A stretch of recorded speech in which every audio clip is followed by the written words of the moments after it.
Broadcasting live from the Hammer, you have tuned into the Getdwn podcast with NASA.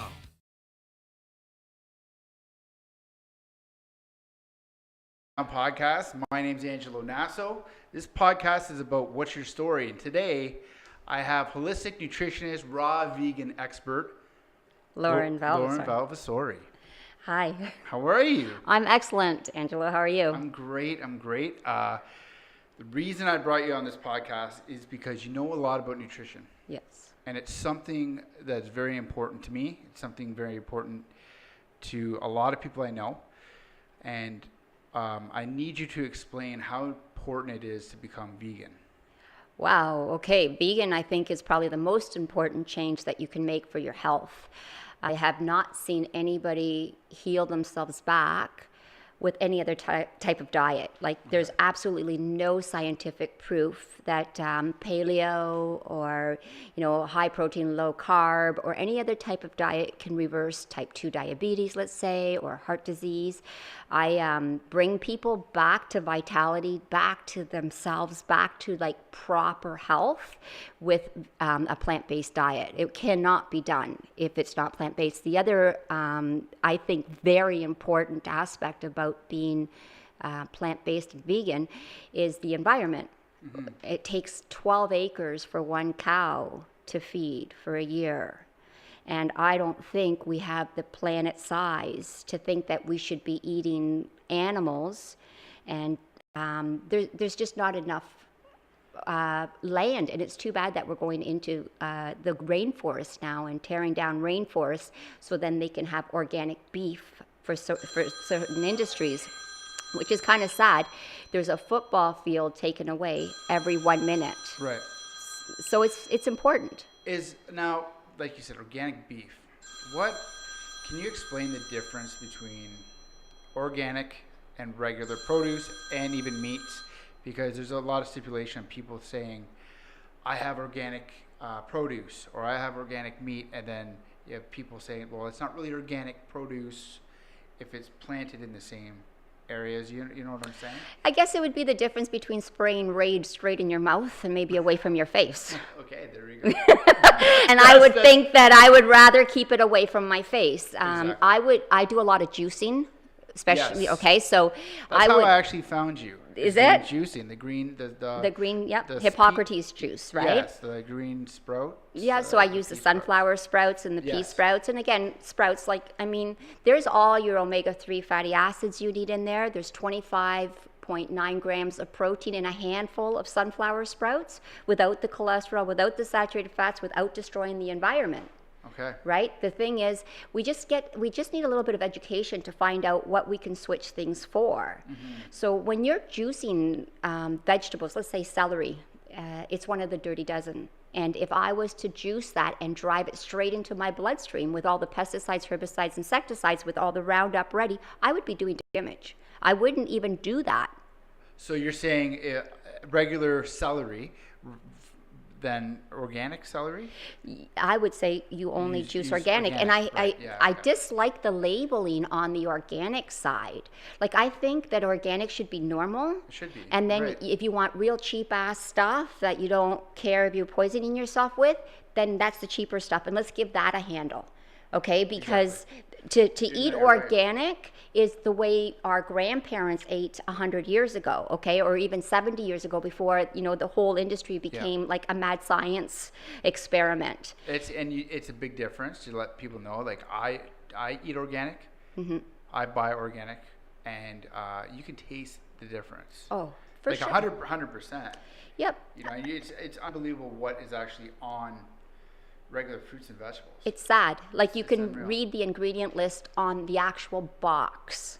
Okay, so let's say you buy a box of lemons or a box of strawberries, and you'll see there's 150 ingredients in a strawberry. It's unreal. Okay, so and you think you're doing yourself good. Now, if it's $1 difference or $2 difference, I think that people throw away $2 for silly little reasons. I remember when I was hooked on Starbucks and I was paying $6.29 each, latte I was having, right? And it didn't stop me. If I wanted 3, I would do it. But then all of a sudden, with celery, it could be the difference between $2.49 and $2.99 for 50 cents, right? People aren't educated on it. I think they're spending their money foolishly. Yeah, right? Yeah, and everybody that comes here and they're looking for health and they're saying, well, I can't afford to eat organic. Well, I can afford to eat organic, and I check always at Goodness Me what's in season. Right. And if the cauliflower this week is $2.99 for an organic head, guess what? We're having cream of cauliflower soup, and we're having cauliflower rice, and we're having that type of food. But if it's $9.99, I'm not having it that week. Exactly. So I play with the market. And the thing too about going organic is you got to cook your food or eat your food fast, because it's going to spoil. I learned that firsthand. Buying organic food at Fortino's, going to Goodness Me, buying organic food, and then letting it sit. Oh yeah. For a week. Yeah. And then I go back to it. I'm like, oh, it's done. This is done. I can't. Because it's alive. It's alive. That's right. Right. The other stuff is just dead. And when you think of things rotting, that's digestion. Okay. So how do you digest something that doesn't rot? Now we're talking whole different ball game. I remember somebody gave me a bag of apples from Costco, just normal apples. I had them as decoration for over a year and a half. Wow. Nothing went brown, nothing bruised, nothing decomposed. How the heck would you think that a stomach could digest that? And then we're talking, that's healthy. You're right. That's what parents you think, well, I'm, it's healthy, cutting up apples for my kids and sending it to school. It's not even worth cutting. It's like the apples they give you at McDonald's. Yeah. With the caramel. It's there's a lot in that people have to educate themselves on. They see it as a fruit, right? But they're not seeing the whole picture of that fruit. Mm-hmm. Right? Yep. And all the people that I see are nutritionally starved, but they're fat. Okay, and again, they're obese because, one, all the pesticides, herbicides, insecticides, that's all estrogen. When we eat animals, we're eating female animals because we can get them fat. Okay, go deeper into this, because I've been to one of your talks before. Yeah. With Sarah. Yeah. And we went into the whole estrogen, how women have a lot of problems losing weight on their hips. Yeah. And you call that what? That's estrone, which is the bad type of estrogen that accumulates, but it accumulates in guys in their bellies. Here, right? So what happens is, they kill all the male chicks because you can't make a male fat that easy. You can only make females fat because they have estrogen. Interesting. Okay, so to get a chicken to slaughter at 6 weeks, they have to be females. And you have to really feed in the estrogen, okay? So the corn, the soy is all high estrogen because of all the pesticides and herbicides, insecticides. There is no limit to those chemicals when the food is going to animal agriculture. There is for humans. But, can you explain that? Yeah, so there's a limit that you are only allowed to put on food consumed for humans. For humans, right. So right now, we lead the world in cancer. There is not another country that has more cancer than Canada.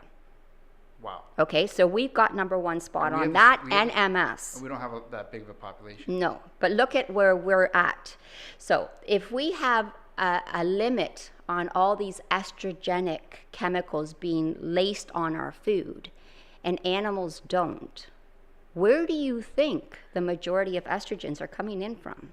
Okay, so this is where the Canadians have bought into chicken and fish, okay, as a healthy substitute. That's correct. Well, we know our oceans are full of estrogens, okay? It's a dumping ground for all environmental waste that goes, like even industrial waste. It's a hot mess out there, and they can't leave that. They're stuck, okay, in that. Now, when we think of how much estrogen these animals are full of, and now we're taking in that load of estrogen as well. Eggs. So a normal chicken, if you don't bother them and you don't take their eggs away, they would have one menstrual cycle a month, like a human. They've got eggs now at $3.50 a chicken a year. 350 eggs per chicken. So you can imagine, you can imagine the fertility drugs necessary for that chicken to have a menstrual cycle every single day. Oh my God. Okay, so these chickens can no longer stand up because the shell is made out of calcium. So where the heck do they get their calcium? Okay, if they have to produce this every single day. Now we wonder why there is a crazy epidemic of sexual organs cancer. Okay, the reproductive organs. So should males have that type of test of estrogen going into their body? Absolutely not. Okay, so should women have that crazy load going into their breasts and their ovaries and everywhere else? So now you start to see all these cancers popping everywhere. Why these little girls have their periods at like 8, 9 years old? That's happening all the time. Right? So we start to see that, okay, so all these animals that it's a female that's giving the eggs. It's a female that's giving the milk. Okay, so we've gone from 16 liters to 120 liters a day. So a normal cow, if left alone, it's 16 liters. So you can imagine the damage, that's coming in from this dairy. Pus is, they call the pus the somatic cell because they're not going to write pus on the label, and people don't understand, what they're doing. But the hard part is that these things are addictive, and they're addictive because they bring in parasites. And nobody thinks that their parasites in their body is what's making their choices, their daily choices of what they're eating.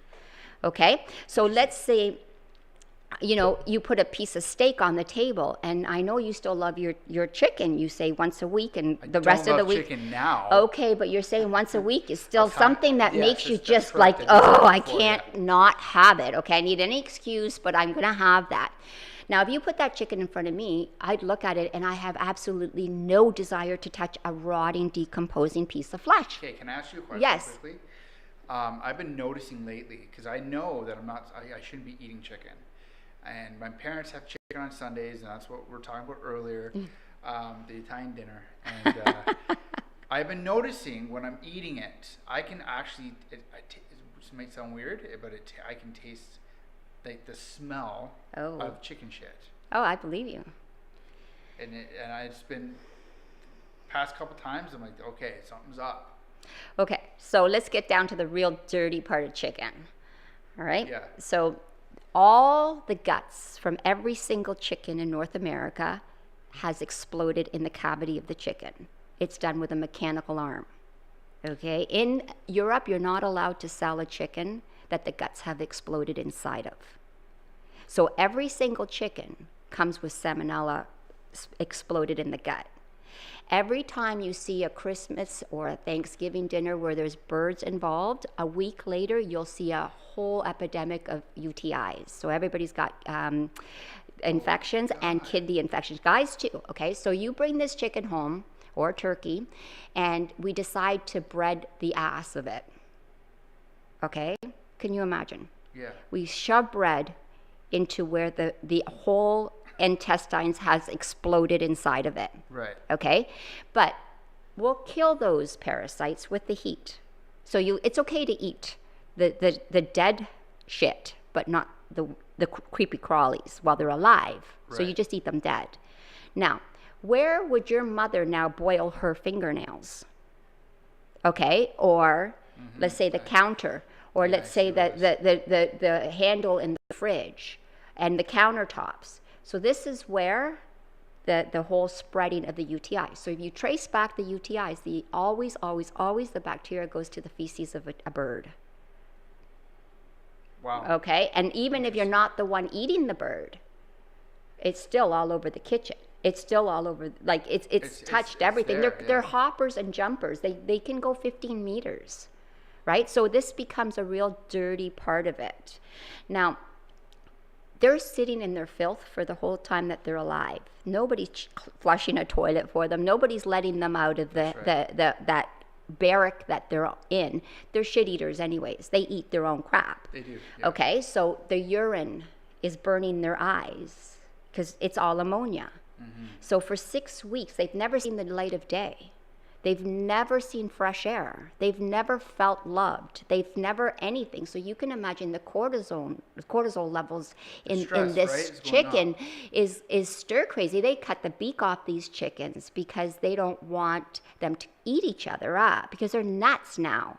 Mm-hmm. Now, as they're laying the eggs, their butts are starting to bleed because they're laying egg after egg after egg. And because they see blood, they want the blood. So they still start pulling the entrails out of each other's butts, okay? Because they're seeing flesh, they're seeing blood. So now, of course, we're using huge amounts of antibiotics because this would be a huge infection and they would die. We're using so many antibiotics for the farm industry. I think they use about 80% of all pharmaceuticals go to the farmers. Wow. Yeah, and it's sad because then when we need it for something, it doesn't even work on us. And I wonder, like, I should have known it was going to go this way because I know you. and if you don't know Loren Valvasori, it goes hard quick. It goes hard quick. Yeah, well. Right, you can get really graphic, but it's the truth. You speak the truth. And that's why I want to do this with you. Yeah. Yeah, and also if you think about it, it is so much more economical for Canadians to eat chicken. We can put them on top of each other in these barracks. Explain that. Okay. So cage after cage on top of each other all the way to the top. And, again, they eat their crap. So you're really, like the one is eating the top one and it just goes like that. So you don't need any land. Like if you go down Highway 20, you can see all those barracks full of chickens, right? I worked at one. It stinks in there. Hours. Yep. And I've terrible. I've had some inspectors that have been my customers for food and juices and stuff like that. I know because listen, I tell this story to everybody. You had a meeting at Marquee Gardens. Yes. And I was beside a pig farmer and I was beside a chicken farmer. Yeah. And the one guy, I think it was a chicken farmer, said, he's like, I'm done. He's like, I'm done with this. Yeah. Yeah. And I'm just like, wow. I'm like, is it the truth? He's like, this is the truth. He's like, it is the truth. And I'm just like, holy shit. And that from that day forward, I was like, this woman knows a lot of information, and we have to get that information out. Oh, yeah. These chickens, if you actually seen the way they look, they're full of diseases that the inspectors that have come here, and they said that they're not allowed to go to 2 farms in one day. The inspector can't. No. Because they would carry bacteria from one to the other and something could happen. And when Sarah was here with me and she mentioned she worked for Agriculture Ontario, right? Yeah. And she said that we don't even get notified of the horrible bird viruses that happen, and they have to burn down the barn and the whole thing and barricade the area for kilometers away because of the viruses that are coming out of some of these farms. Like we never get this in the newspaper. We're never told. And again, if you're taking the flesh of an animal and the blood of an animal, let's just think about this. You're bleeding, Angelo. Okay, you're bleeding. Yes, I'm bleeding. And I'm going to go lick that blood up. You're a vampire. Okay, so you would think, one, I'm crazy. Absolutely. Because that's like, there's different bacteria in you and germs. And what do I know if you're okay for me to eat your blood? Right. Okay, so how do we then take a bleeding piece of meat with no history, whether that animal had any type of disease, and put it in our blood? Right? Yeah. Like I know this lady, she says she does microneedling on people's faces and everybody's horrified because there's so much blood coming off of their face. But she then thinks that meat's okay. Right? Like, I don't understand. It's full of blood, right? Yeah, what's the difference if it's a blood from an animal? Because I think we're brought up to think of animals as just a thing. Yeah. And we're not, like the way people think of dogs and they think of cats and they're just, they're not human. Yeah. Right? Yeah. Yeah. I mean, I've had it out with a few people. I'd be probably telling you that I'm not an animal lover. Okay. Okay. And you have to explain this because I know this from you, but the way that we started the podcast, it sounds like you are an animal. You would think that I am. Okay. As I'm not a people lover either. Okay, and I'll explain that Okay, too. yes. Okay, so I'm going into Fortino's and I see 3 very obese ladies standing behind a table that there's a big sign in the front that says, "Save the animals." Okay, and there's a little kitten there and there's a little couple cute puppies. And I'm running into Fortino's and she says, "Excuse me," and I didn't want to get into it. So I just ran by and I went and grabbed my stuff. And on the way out, she goes, "Would you like to donate some money to save the animals?" So I looked at her and I go, "What type of animals are you saving?" And she goes, "Pardon?" And I go, "Are you vegan?" She goes, "No." Okay, you want to save animals, but how come you're not vegan? So right away, the 3 of them probably thought, "Oh God, we got one of these crazy ones." So you want to be a pet saver. You want to save pets. You don't care about animals. You eat animals. That's right. Okay? Yes. So when I started this whole plant-based journey, you know what? I ate animals too. I didn't really care if I was chopping their heads off. Okay. My mom, Yes. she taught us how to do that. We lived at a farm when we grew up. Okay? No problem chopping a chicken's head off. Okay? So when I think of animals, I was raised in a way that, yeah, these animals are meant to be eaten. But when I pulled away from that, I then seen that these animals have a life and they want to live and they have eyes and you can see into their souls, okay? And they're afraid and they're terrified and we should be looking after them, not destroying them like we do, right? When I see what humans can do to people, right, and to animals and to this planet, we're like parasites on this planet. We're destroying everything in our path. Yeah. Right? And when we get in, and we mentioned parasites, and it's sad to know that if I put a piece of chicken here, if somebody has the parasites that come in with chicken, they light up and they want to eat it. But if you don't have those parasites in your body, that piece of dead flesh doesn't look good to you. So how does somebody like myself, who I went vegan before, then I got back into eating the meat, and now I'm just having the chicken, but I also have something else, and my book's out now. It's called Shit Happens. I seen that, yeah. Yeah, I have something called IBS, irritable bowel. Uh-huh. How do I do that? How do I get rid of those cravings? Okay, so how does a person get rid of all the cravings? So nicotine needs nicotine. Correct. Tobacco needs tobacco, right? So alcohol needs alcohol. Caffeine needs caffeine, right? So parasites need parasites. So how do we get rid of it? We kill them, right? We kill them and we kill them once and for all. Okay. Once they're dead, they will never bother you again. Like you would look at that as a decomposing piece of meat. It's rotten flesh. It's not going to give you life. It's not going to give you protein. It's not going to give you anything that people lie about. It's a dead carcass. Can you tell them about the protein after this? Yeah. Can you explain the whole protein myth bullshit? Sure, I can. Okay. Yep. No, so I just think that How do I kill it? How do I kill the? you starve it. You kill those parasites. Okay. So I would make an elixir that would start killing parasites. So you would actually start to see worms come out. Now, we don't see worms come out until they're dead. If they're happy, they're not leaving. They're there, okay? And they're procreating, and there's grandpas and great-grandpas and great-great-great-grandpas, and you just keep feeding this monster into something like that's bigger than you. And these things cross the nervous system, and they become part of your thoughts. Okay, and then when you talk to somebody about chicken, they're like, "I can't give that. I can't." And you know, they just almost get really, really tense and nervous about it, like they're protective. That's not even them talking. I know it's not, because no one needs to be addicted that crazy to a piece of flesh. Okay, they're protecting their parasites, are protecting themselves. Their inner terrain is thinking for them. Okay, so I would do elixirs. I would try fasting. Dry fasting is probably faster than fasting with water. What's dry fasting? So I've done a few dry fasts where I have no water, no food.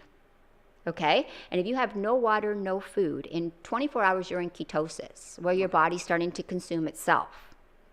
Once you start consuming yourself, it knows to go and find dead water.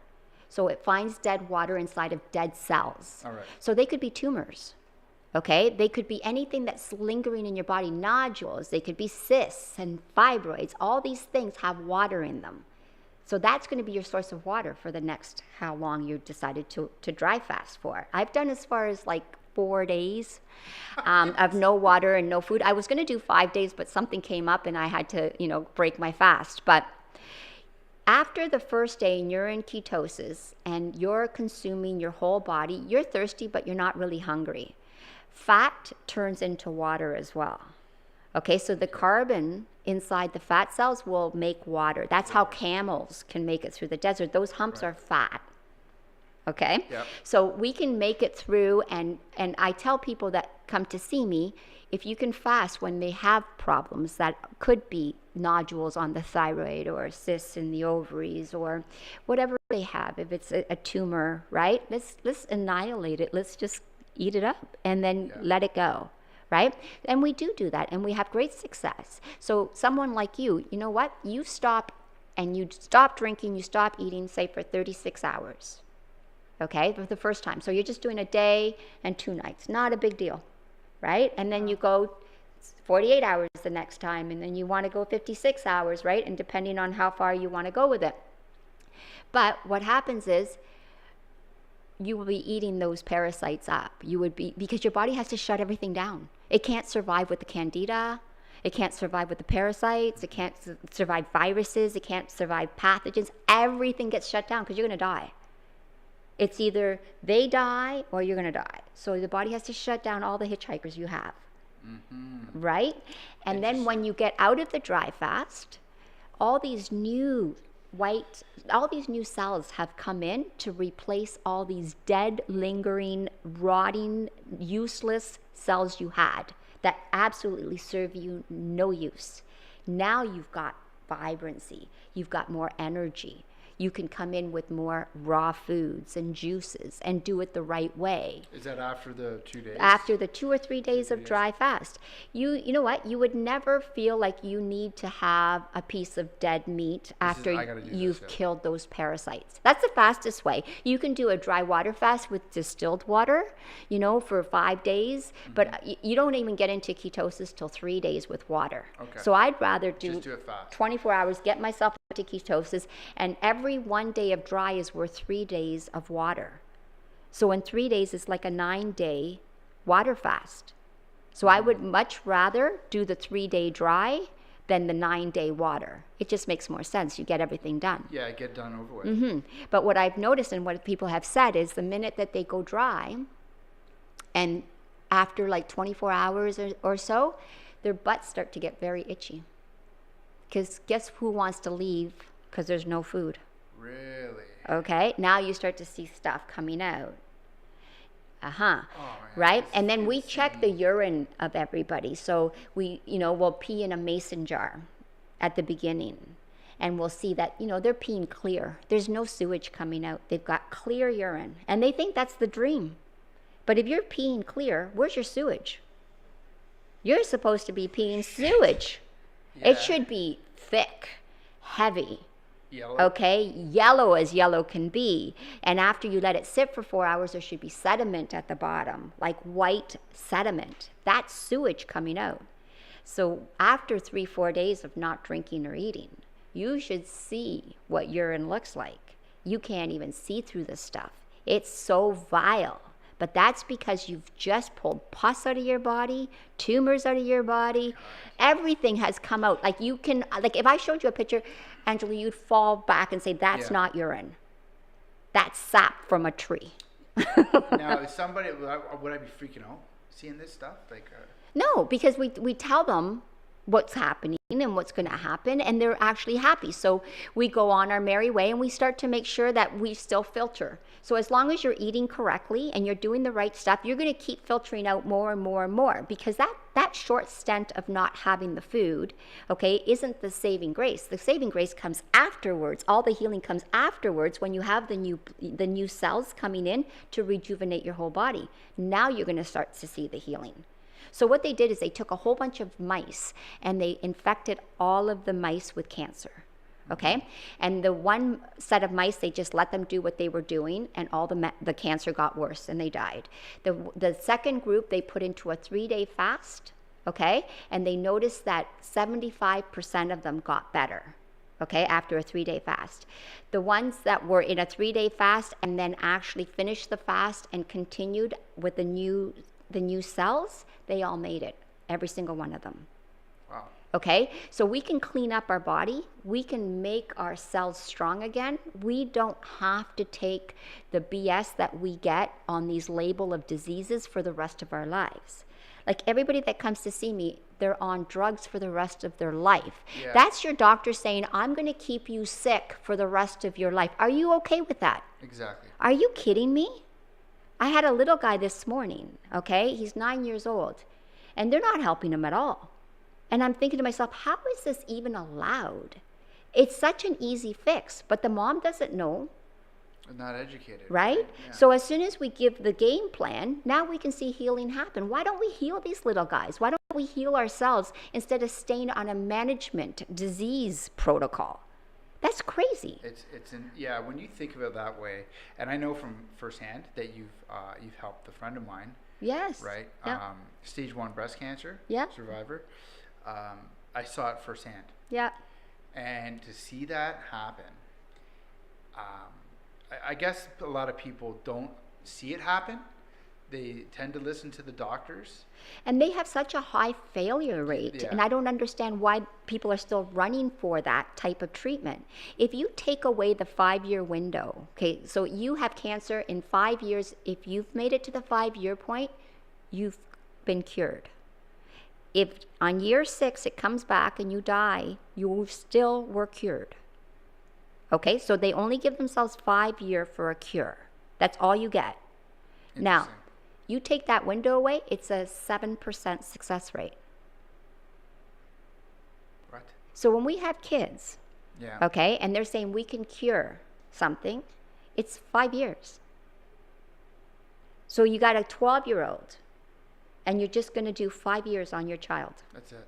But you can't do anything in this country anyways, because they'll pull your kid away if you decide to do anything that you're not told to do by the doctor anyways. So that's the scary part about this country. Like if you're an adult, it's so easy because you can pull the cord and say, I'm done. I'm done. I'm going to do it my way. You can't do it in this country with kids. Because the government takes They'll take them. Wow. Yeah. So you have to, I just finished watching a huge, a huge movie that somebody did in California, and the treatment for leukemia is 2 years of chemo. Meanwhile, the kids are in remission after 6 weeks. So all the parents are like, okay, so why, it's making them so sick, they can't stand up, they're vomiting all day. Why do we have to keep doing this for 2 years? Because this is the protocol. But the child's in remission. I don't want to give, so they have to leave the state. Wow. They have to leave the country or the state or anything because they're going to kill their children, because that's the normal protocol. So even if you don't need it, you have to follow the protocol with kids. Wow. And as a parent, it would be hard. And I tell the parent, it's so much easier to feed your kids correctly, to spend some time, educate yourself. The worst thing to see is your child get cancer or your child get sick. Most of the kids that come here, they can't even go to the washroom. At 2 years old, they're already solid constipation issues. And again, it's because it's coming down the pipe all incorrectly on what they should be giving their kids to eat. So why are we doing this? Like, why is society doing this to us? Like, why are they not allowing us? Not allowing, but they're allowing us to get the proper education if we want to get the proper education.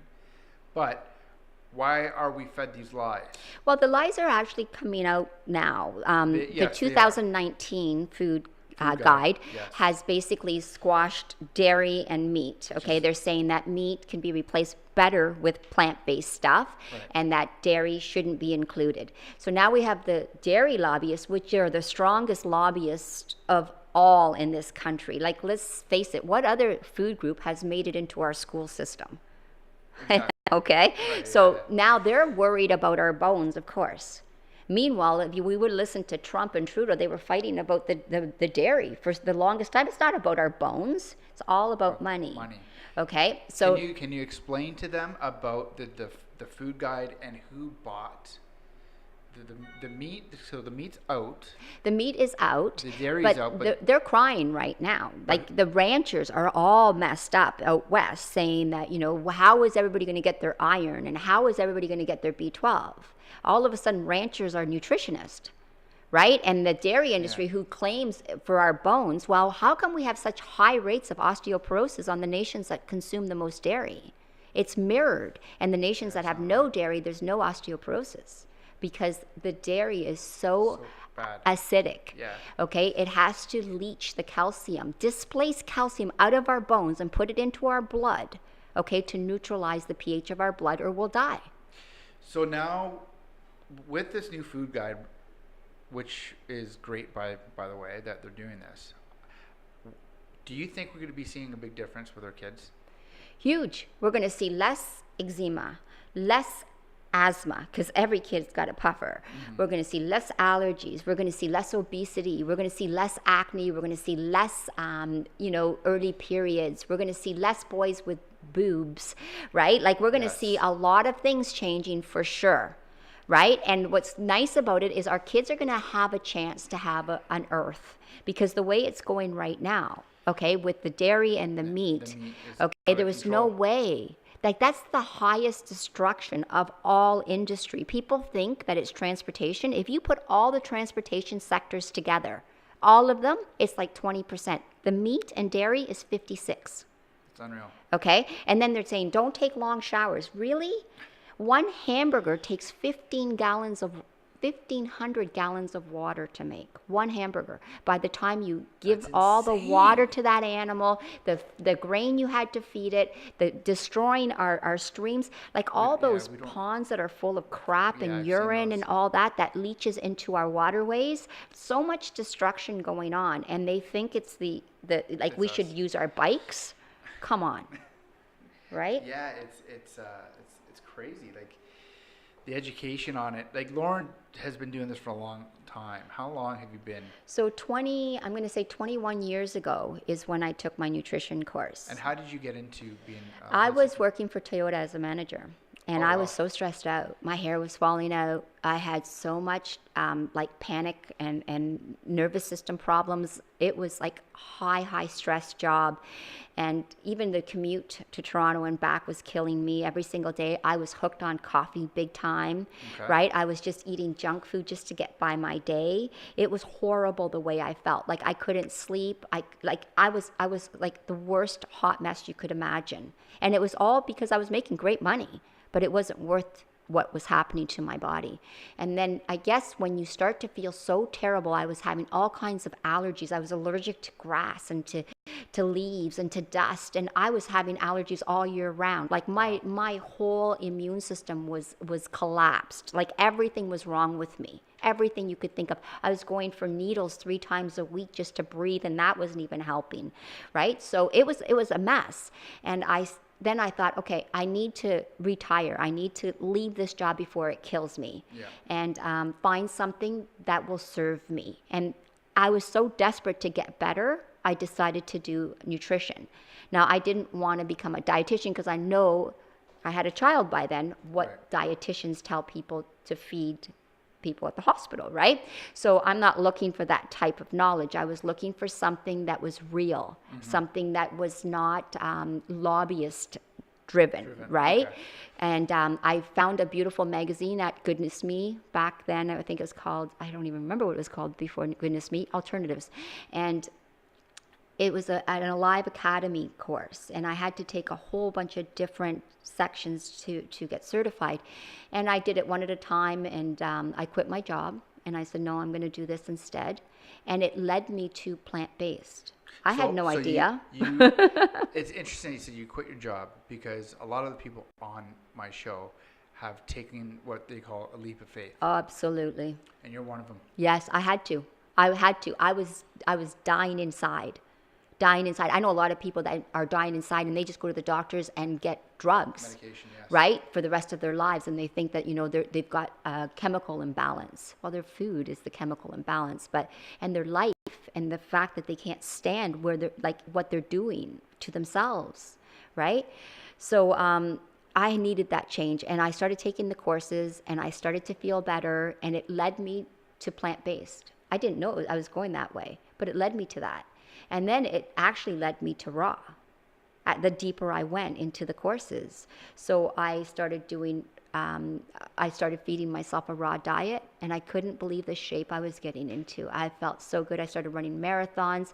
I was calm. I was better. I wasn't allergic to anything anymore. I felt myself. Like, I couldn't believe the turnaround and how fast. So that's when I ended up having my last 2 kids, like back to back, because I felt better now. I felt like I was in my game. Right. Yeah, and then after my kids grew up, I was doing, like, I fed them vegan as well, and predominantly I stayed raw. And then when I got pregnant with Max, I went into cooked food, a little bit too much cooked food, right? And I gained quite a bit of weight. And then I got pregnant with my daughter when my son was 3 months old. So I put on some more weight, and I ended up in a really crappy position where I put on like about 150 pounds during those 2 pregnancies, because I went from like a raw purist to now eating anything that had lots of sugar in it, breads and pastas. And boy, I know how to gain 100 pounds. I know how to lose 100 pounds really fast. Either way. So it took about 10 months for me to lose that weight that I gained, because everything hurt. My back hurt, my shoulders hurt, my knees hurt, my hips hurt. I was depressed. I was, again, in a crappy situation. And one day I just said, no, I got to find some running shoes that don't hurt. And that was hard. I don't think I found any. Yeah. I had to chant to myself that I was going to feel better. And I bought a double stroller. I got all my raw recipes back out. I ate raw, fed 2 of them, breastfeeding both of them on a raw diet, and no problems at all. Yeah. Okay, like, you can see that that's the diet for the humans. And I lost the 130 pounds that I gained in 10 months, right? And I was back at it. So everything was smooth. Great success with my kids. Everything was good. And then when they went into Montessori school, I decided to open up a gym, which I kept for 15 years. And inside that gym, I had a raw shop. And I was feeding the ladies, and they were coming in for their workouts. Like, I was doing a lot for them. And that was starting to take a toll even on my hours of how much time I had a day. Okay. And so during that time, when I certified to be a personal trainer, CanFit Pro came up, of course, and they wanted, I did their weekend nutrition course. And they were pumping protein, okay? Yes. So I had excellent blood pressure. My husband too. We had, great cholesterol levels. We had no sugar issues. We had no nothing. And then CanFit Pro came into my life. And that weekend they were saying you could get so much better results if you ate organic chicken breasts and you ate like fat-free, dairy, and you need your protein, so your tunas and your cottage cheeses and, your fish and all that. So Mike and I had a little chat, and we decided, okay, you know what, why don't we give this a try? Like, you always think of vanity, and they're saying I'm going to get more jacked up than I am. And so we know the egg whites. So Mike and I, we've always had enough money to buy the best food that we wanted to, right? So we went to Whole Foods, and we would buy the organic egg whites. We would buy the organic salmons. We would buy the flank steaks, let's say, and the chicken breasts that were organic. So we got the best of the best, right? And this was going on. We were probably at this for about 2-3 years. So hold on. You went from vegan to going to eating. Yeah, back to eating all that. All that? Yeah, but only for like about a 3-year stint. Okay. So really, yes, and Mike and I, we never went to doctors because we were like in the best shape you could imagine. Okay. So 3 years later, Mike and I decide to go to New York City, and we're walking the streets, and there's this church that has a sign out that says, today we're checking blood pressure, cholesterol, and sugar for free.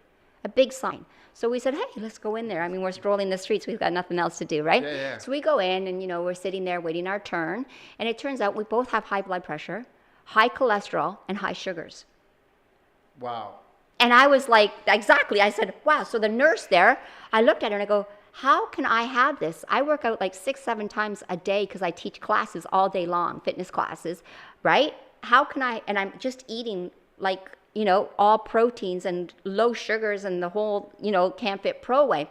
She goes, why are you asking me? You're the trainer, like this. So when I came home, I went and made an appointment at my doctor's, and I said, can you please tell me why my blood pressure is so high and my cholesterol and why this is happening? And she says, this is normal. You're like 43 years old. This was back then, right? And she goes, you have to expect these things to happen. So I came home, I said, that's it, Mike, we're back. No more. We're done. That is a game changer. It's a game changer. Yeah. So my son at the time was having difficulties at school, not with behavioral stuff, just he couldn't focus. ADHD. Not right? so he didn't have hyper. He was a good kid. He just couldn't. Right. Nothing could sync. Okay. So that summer, I put our whole family back on a vegan diet, completely 100%. He goes back to school in September, and he had trouble. So we went into the school for the first meet with the teacher, and she says, "Wow, does Max always start his year off with a bang?" And Mike and I are just kind of looking at each other, right? And thinking, this is not Max, but we'll play the game, of course. What are we going to say? No, right? And we're sitting there. So he had an IEP because it would take him longer from the board to paper, okay? IEP? Yeah, so whatever it was called back then. And then what happened was the special ed teacher left that year and a new one came. So at the beginning of the year, they take these kids and they test them. So the special ed teacher came and asked for Max. And I remember Mrs. Mayer says, Max doesn't have one. He's perfect. He's like, he does everything all the other kids do. Oh, no, he does. So they took him. Max did it in like 5 minutes, 100%, and was sent back to the class. Mm-hmm. That's when I get a call. Mrs. Valvasori, did we make a mistake? Does your son actually have, is it an IEP? What is IEP. it? IEP. An IEP Right. with like a, it's you know what I mean. Yeah. Okay, so he said, and I go, well, he did. And, I don't know, they test him every year, I guess. And she goes, we just thought we made the biggest mistake, like pulling him out of the classroom. Can you please tell me, did you take him to some courses, summer school? What did you do for him this summer? And I says, if I told you, you wouldn't believe me. And she says, well, what did you do? And I go, well, I took my family right off of all animal products, and we're all 100% like vegan and predominantly raw. So that's, okay, thanks, have a nice day. And she hung up the phone. She wanted nothing to hear about that kind of garbage. Like, how could that be? From that day, Angelo, Max had an A average, okay, in all his studies. And he started doing, in grade 7 and 8, that kid needs so much money doing everybody's like projects for them and assignments. He was getting paid for it. During high school, he had an A average, he was on the honor roll right through high school.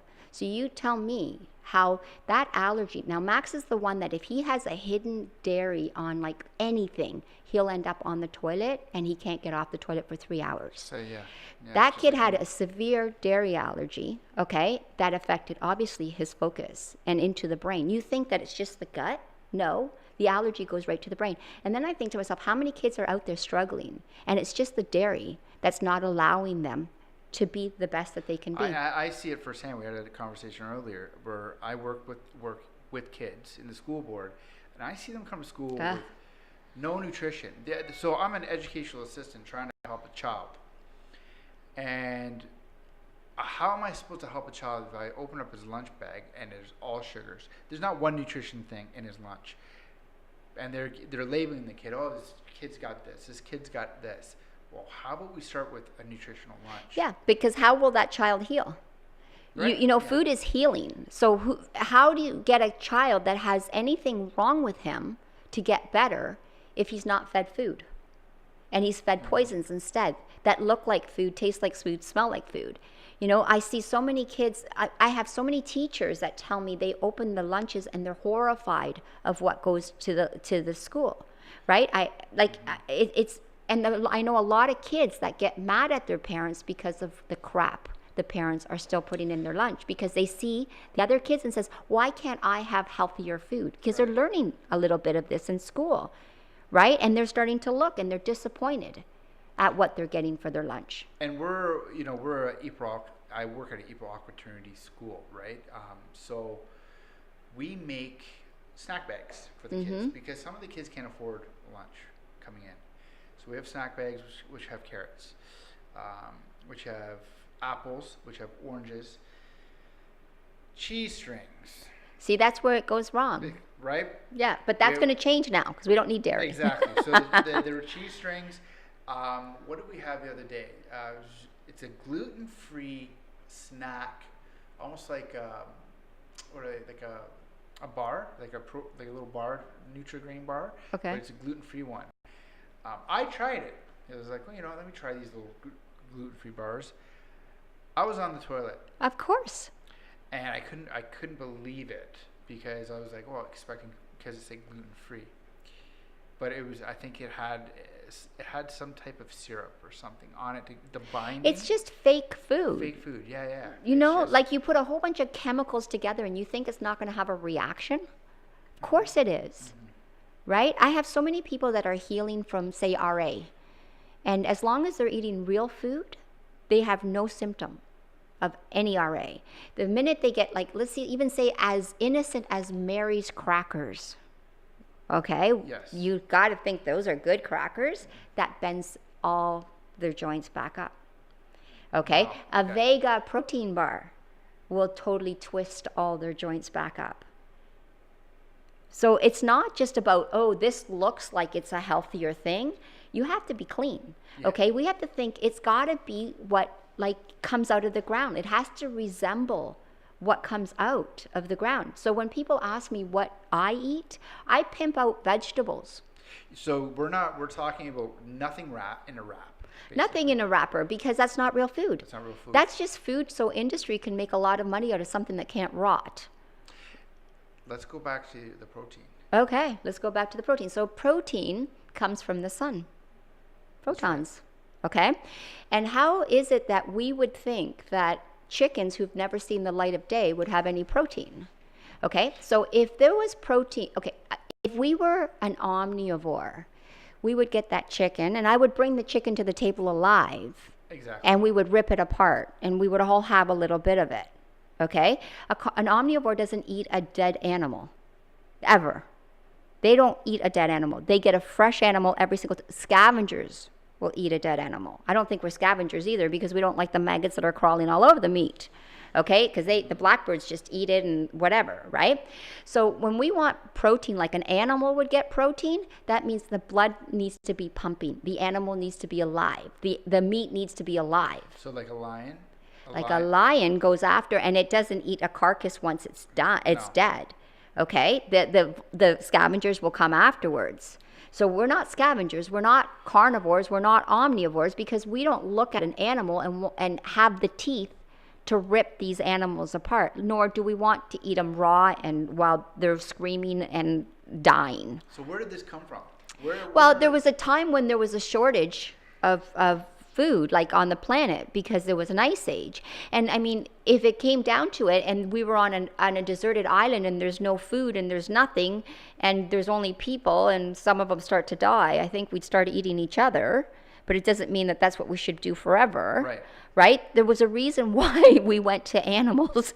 And, but at the start of it all, it wasn't. We were plant-based eaters. We can tell by our teeth. We can tell it by our stomach. We're not omnivores. We don't have the gut for it. So you say you have IBS. Well, I can tell you, if you have rotting, decomposing flesh in your colon that takes 36 hours to decompose, because flesh does not digest in the stomach of humans. It decomposes. Okay? What does decomposing flesh look like? Bed sores. Okay? This is what's sitting on the side of your colon wall, infecting your colon.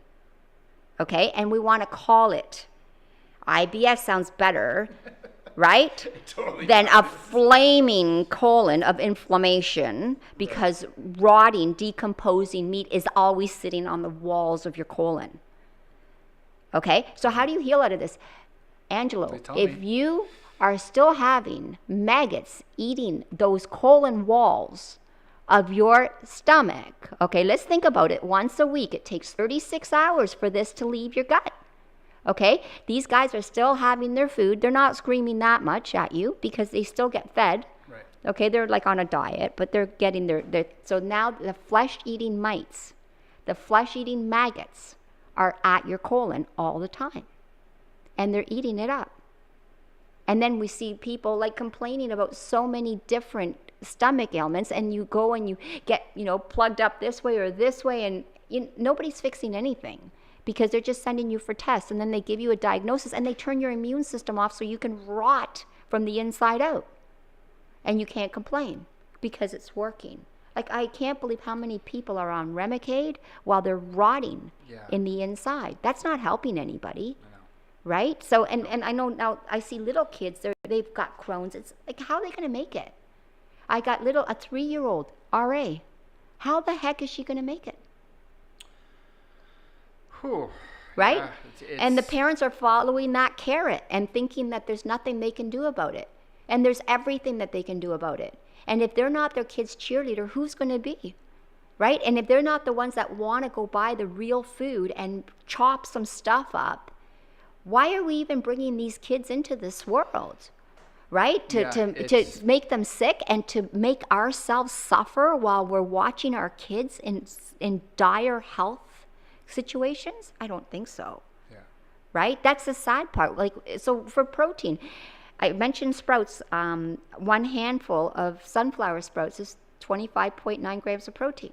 So if you put a handful of those sprouts in a salad or in a soup, okay, or in a sandwich or in your juice, right, you've got 25.9 grams of 100% bioavailable real protein that the body will utilize, right? Now, protein, it doesn't have to be complete because we have 28 different pools that are separate of amino acids. So even if you were a fruitarian, you would have plenty of amino acids filling up those pools all day long, right? There's more protein in greens. So sunflower sprouts, 52% protein. Okay, when we talk about sea vegetables, then we're talking 56% protein. When we go to blue-green algae, we're talking 70% protein. Now, chicken, they say is 18% protein. That's if it was running around and you ate it raw. Okay, I don't know what kind of protein you're getting when it's dead, decomposing, and all the amino acids are dead. I don't know. And then you cook it. And then you cook it, and you think, nah. Okay, so, there's even protein powders out there that people are using that's whey. So whey is something so corrosive, they're not allowed to dump down the drain. So they had to come out with an idea why humans would want to drink something so corrosive. Is it the casein? Casein is the #1 cause of cancer. Yeah. Okay, it's the one that feeds it, makes it grow, and spreads the shit out of it. Okay, but the whey is so corrosive, so they came out with this genius idea that we want to drink it for protein. And people are actually drinking it. Yeah. This is a concentrated, chemical that kills the gut. Now, everybody's inflamed from this from the inside out. If you go to Goodness Me, you can find, they just came out with a beautiful protein powder, because I don't think, like I said, I'm a little bit over the top. I just love vegetables and fruits. I don't do... Not at all. Rice is too acidic. Peas, corn, not corn so much, but let's say grains and lentils and all that, I stay away from too, because they're acidic, right? I'd rather stay more alkaline. So if I'm looking for a protein powder, even a rice protein powder wouldn't be something I would look at, because that's all acid, right? If there's a pea-based protein, I would stay away from that too, because it's all acid. So I found Shanusa came out with a protein powder that's made out of chlorella, spirulina, and E3 Live. Are you kidding me? That's all alkaline stuff. There's no pea, there's no rice, and it's decent tasting. So now we're getting quality protein that's alkaline. So we could do that for protein as well. But if you get a celery and a cucumber, that's a complete protein.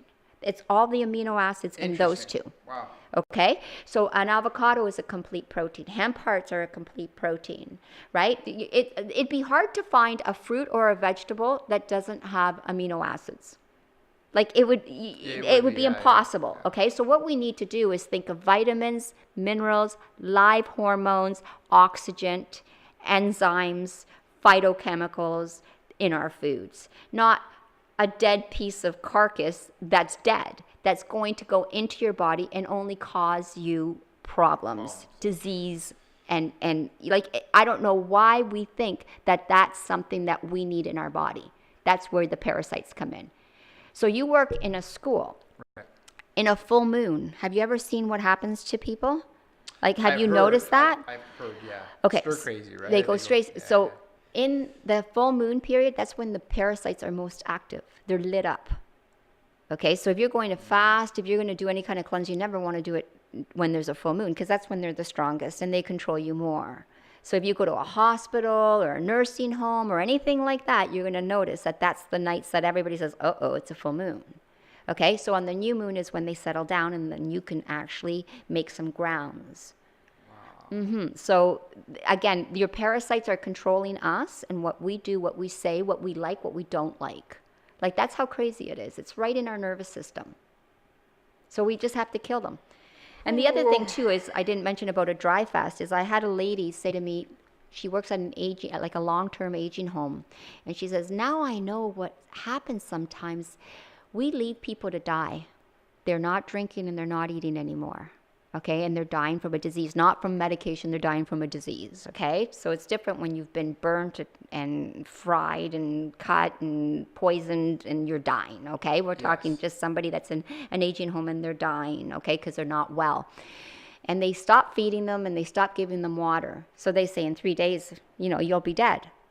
And in 3 days they get up, they sit down, and they're perfect. Because they got rid of all their disease, and all the new cells came in and healed them during that fast. Wow. And they're better. So this has happened in aging homes, right? And it's happened more than once, and they never realized why it was happening, right? But that 3-day dry fast can heal you in many ways, even at end of life. Wow. I know. This is intense. Okay, so we're gonna hit one more topic, Loren. Yes. Because we've been going, and this is amazing. We went deep, man. I should have known it was gonna go this deep. Somebody like me that did the vegan thing. Yeah. I'm obviously gonna get back into this. I hope so. Yeah. This is information that is really important to me. How do I go get into raw vegan? Okay, well, I think that when I went to Hippocrates, right? I took my son there first, and then I went with my daughter. So they both graduated from Hippocrates. And I wanted them to know the whys of why we eat this way. What is Hippocrates? I know what Hippocrates is. So Hippocrates Health Institute is almost like a school that can teach you how to bring yourself back from late-stage diseases. Right. And it works. You got 3 weeks there, and in those 3 weeks, you learn everything that you need to learn to bring it home. So we learn how to make all types of yummy stuff. Like, we can make tuna, instead of being out of fish, we make it with sunflower seeds.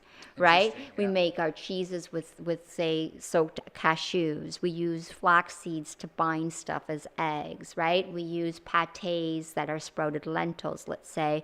So lots of sprouts, lots of real organic foods, and then people bring themselves back in 2 years, they've got no cancer. And I've seen that number of times.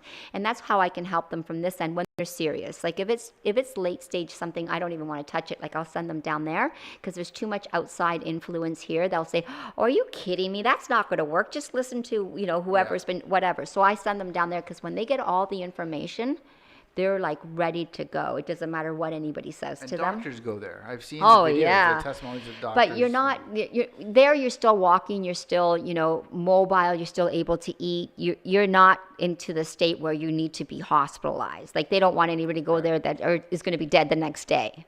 That doesn't work. Yeah. There's clinics like that in Mexico, like the Getdwn clinic, where they'll hospitalize you there when you get there. But Hippocrates is more of a learning institute. Okay, so I went there and I learned how to make all types of raw cuisine. And I've taught many classes of raw cooking, like raw technique in my home, right?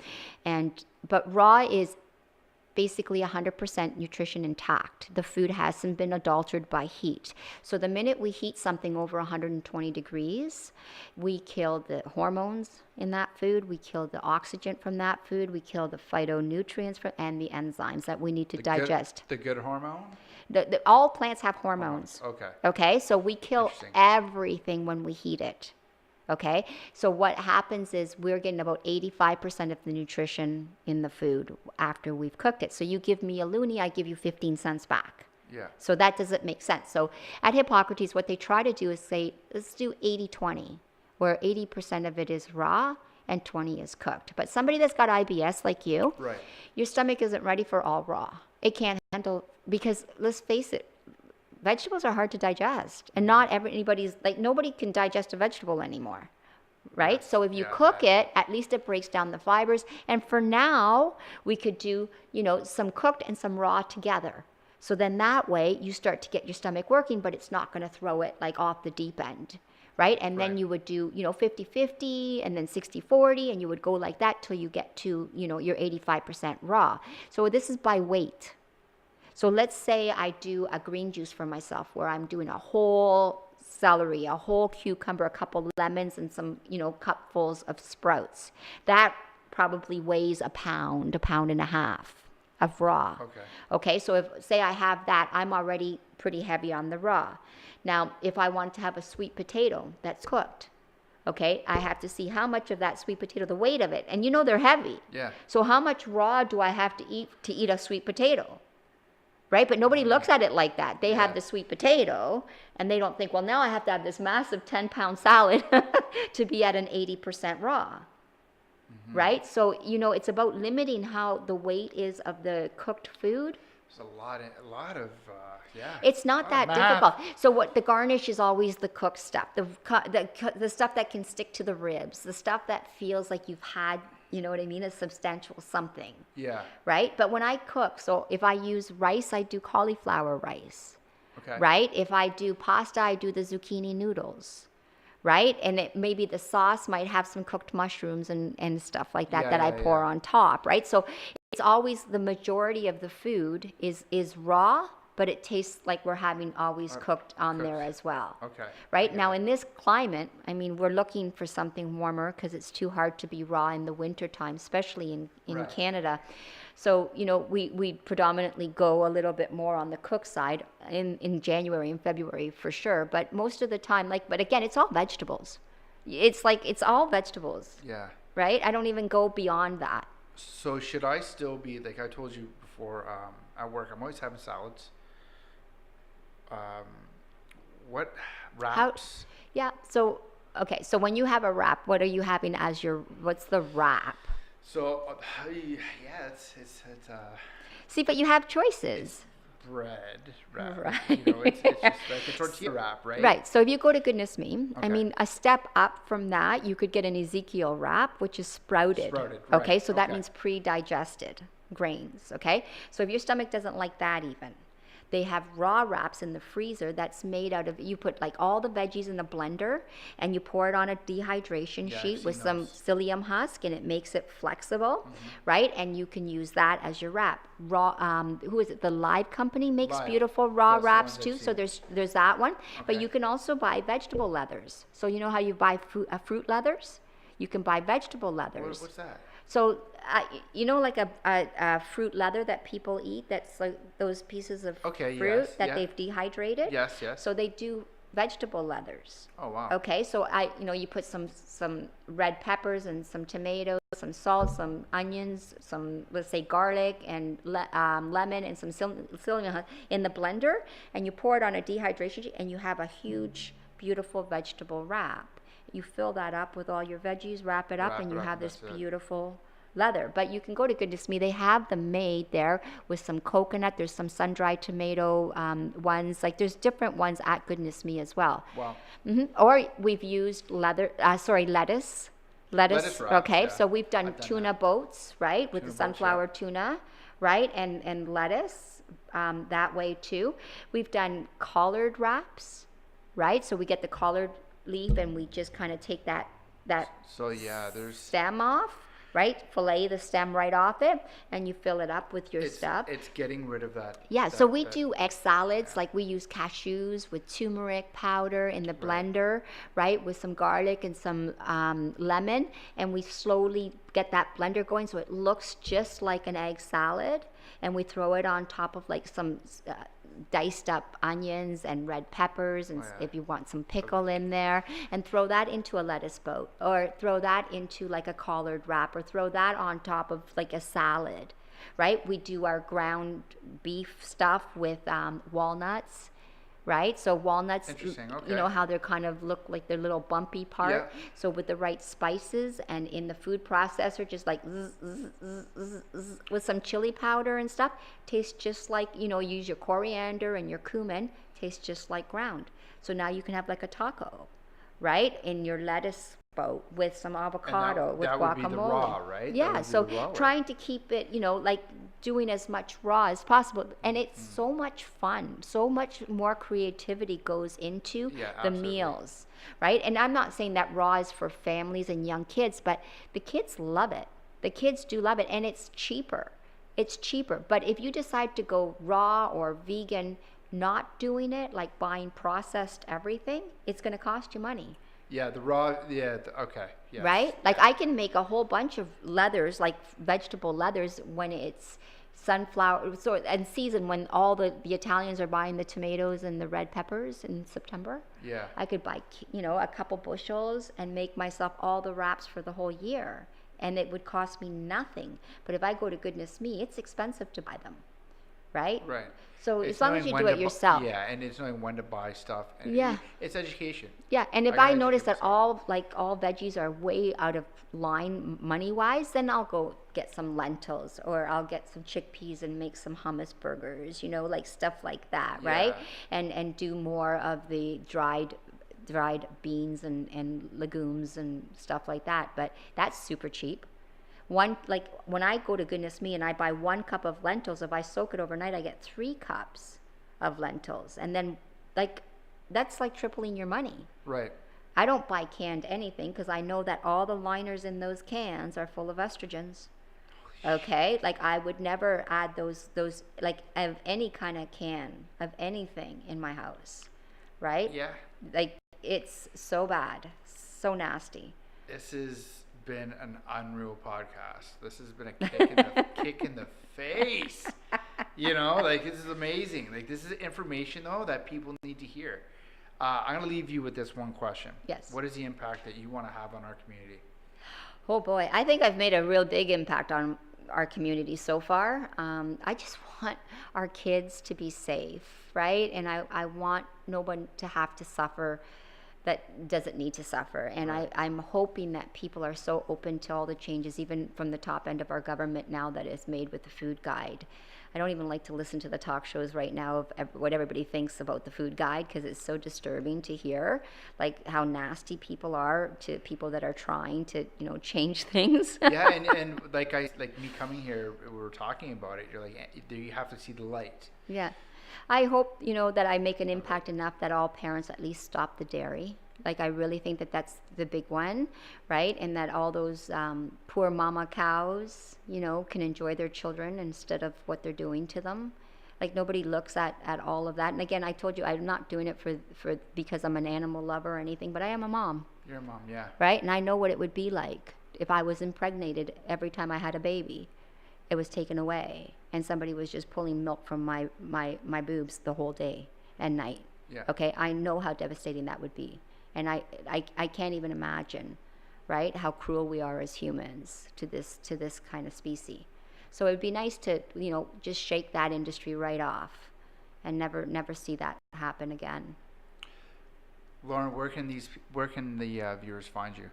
Okay, well, I'm on Facebook, so it's Loren, Loren Valvasori, right? Valvasori. And like I said, I'm a vitality nutritionist, okay? Vitality nutritionist. So when you're coming to see me, we're talking about feeling fantastic, like energized. You're looking for change. You're ready for change. You're not going to come and waste your time or my time, because I'm not into you telling me what I think think I should be doing. Okay, so anybody that's looking for change or direction and needs my help, I'm more than willing to help. Awesome. Yes. Loren, thank you so much. Thank you, Angelo. This was fun. Yeah, it is. All right. This is Angelo Nasso signing off from the Getdwn podcast with my good friend Loren Valvasori. Thank you for tuning in.